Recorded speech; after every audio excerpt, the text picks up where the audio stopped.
Salut, je suis Gildas Télézin, vous connaîtrez la vérité et la vérité vous affranchira. Aujourd'hui, la vérité, c'est la concurrence spirituelle. C'est quoi la concurrence spirituelle?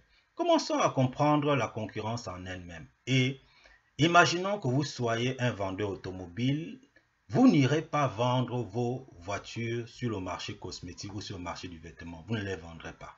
Et à quel moment la concurrence commence? La concurrence commence lorsque vous êtes plus d'un sur un marché offrant le même service ou le même produit.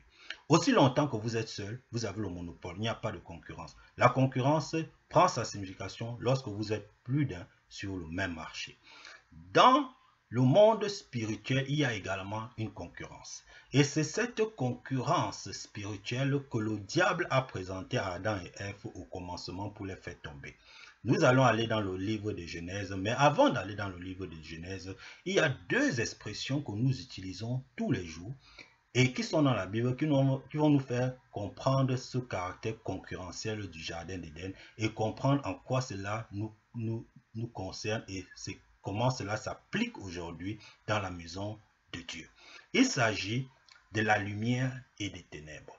Faites vos recherches, vous allez constater que le mot lumière est toujours au singulier, le mot ténèbres est toujours au pluriel. Comme je l'ai dit tout à l'heure, lorsque vous êtes seul, il n'y a pas de concurrence. La lumière avec son caractère singulier représente Dieu, Dieu ne partageant pas sa gloire avec qui que ce soit. Et les ténèbres représentent ici la concurrence avec leur caractère pluriel parce que lorsque vous êtes dans un marché concurrentiel, vous êtes plus d'un. Donc, c'est cet argument concurrentiel que le diable, en principe, présente à Adam et Ève. Et nous allons découvrir cela dans le livre de Genèse, Genèse 3, 4 à 5. Voici ce que le diable dit à Ève. Alors le serpent dit à la femme, vous ne mourrez point, mais Dieu sait que le jour où vous en mangerez, vos yeux s'ouvriront et que vous serez comme des dieux, connaissant le bien et le mal. Dans ce passage, il y a la lumière, il y a les ténèbres. La lumière, c'est qui ici? La lumière, c'est Dieu. Lorsque le diable dit, Dieu sait que, c'est là où il y a la lumière. Et les ténèbres ici, c'est quand le diable dit, vous serez comme des dieux, avec ce caractère pluriel qui équivaut à des ténèbres. Donc, même le diable avait compris au commencement que il ne pouvait pas envoyer Adam et Ève dans le marché de Dieu, là où Dieu se trouve. Parce qu'il n'a pas dit que vous serez comme Dieu, mais vous serez comme des dieux. Donc le seul moyen pour Ève de faire cette concurrence, c'était qu'elle aille faire cette concurrence là où il y a des dieux et non pas là où il y a Dieu. Donc, c'est en principe ce qui se passe aujourd'hui, right? Dans le monde de la lumière, dans la lumière qui représente Dieu, il ne doit pas avoir la concurrence.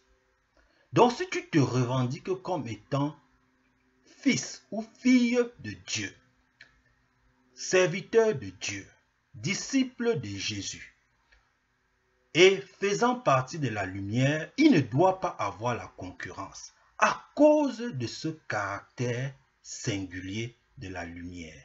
À cause du fait que le diable n'a pas dit à Ève que vous serez comme Dieu. Donc par conséquent, dans la lumière, il n'y a pas de concurrence.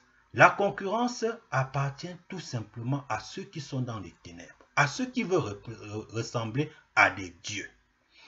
Et malheureusement, c'est ce que nous voyons aujourd'hui dans l'Église. Que cette concurrence qui ne devrait pas être dans l'Église se retrouve dans l'Église à travers des comportements concurrentiels. Tel ne chante pas bien, tel n'enseigne pas bien, tel ne prêche pas bien. Où les hommes passent plus de temps, dépensent plus d'énergie à s'insulter, à se mettre des bâtons dans les roues, que à enseigner le peuple de Dieu. As-tu été appelé évangéliste? Occupe-toi de ton ministère. As-tu été appelé choriste? Occupe-toi de ton ministère. Il ne te revient pas d'aller faire la concurrence. Parce qu'à la fin de la journée, nous travaillons tous pour le même maître.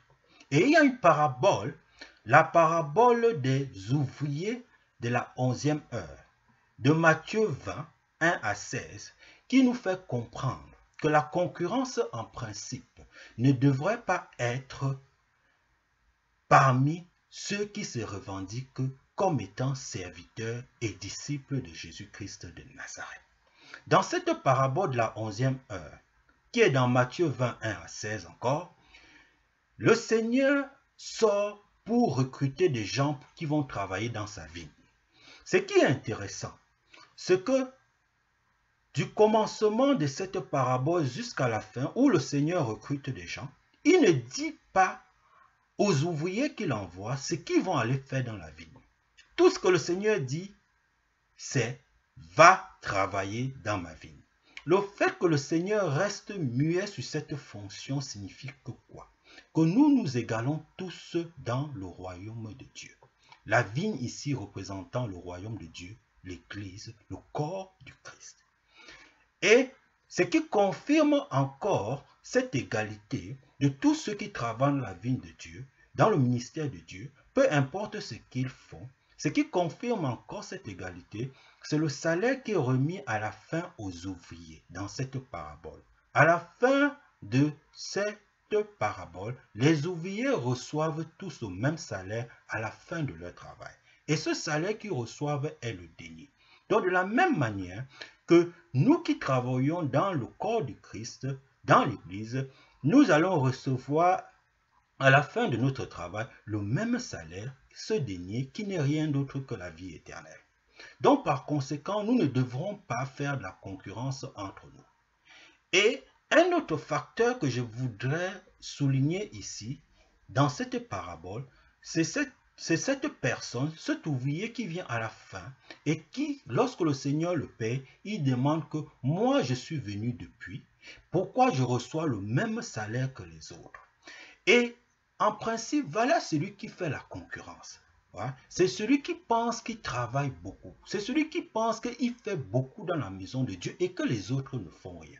Et le Seigneur, qu'est-ce que le Seigneur a répondu à cet ouvrier? Le Seigneur a répondu à cet ouvrier que es-tu celui qui doit me dire ce que je dois faire de mon bien? Donc, comme pour dire que peu importe ce que vous faites dans la maison de Dieu, vous devez bien le faire.